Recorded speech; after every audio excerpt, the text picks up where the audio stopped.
Welcome to the first video lecture for Understanding Story and Engaging in Living the Biblical Story, Topic 1.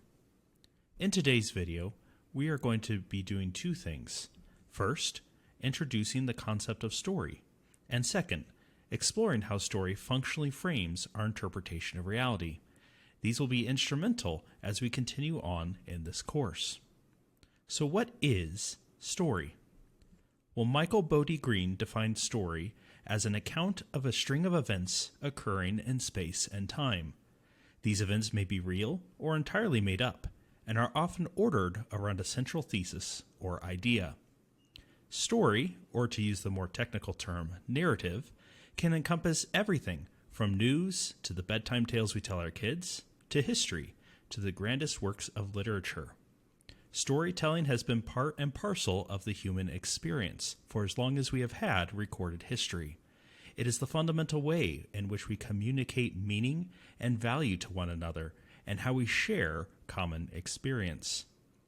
No matter how complex they appear, stories are often built on basic and common elements, such as plot, which is the overall idea of the story, the setting, where the story occurs, the characters, including the protagonist and villain, as well as any ancillary characters, the theme or message that the author wishes to convey, and conflict.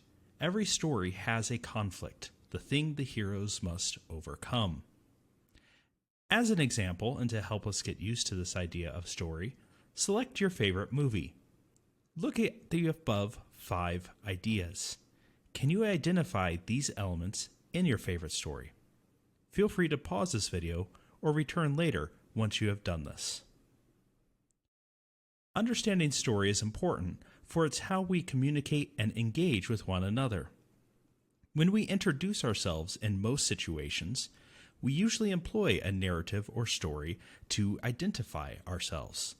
Here, the stories we tell help highlight and frame our identity in a way that makes sense for the context in which this introduction is occurring. These stories, often repeated, eventually help clarify our sense of self-identity and purpose. Let's put this into practice. Pretend you are having coffee with a new acquaintance.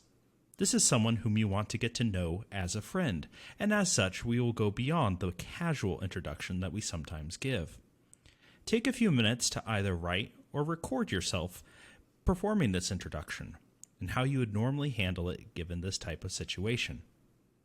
After you are done, look back at what you have said. Look at how you have told a story to introduce yourself. Ask yourself these questions. How does this introduction reveal my sense of self-identity? How does this introduction reveal my sense of value or purpose in life? And how does this introduction reveal my view of the world? By understanding story and understanding our story, and that is how we communicate meaning, we will be better prepared to introduce ourselves to the next topic, which is introducing the biblical story. Thank you for listening.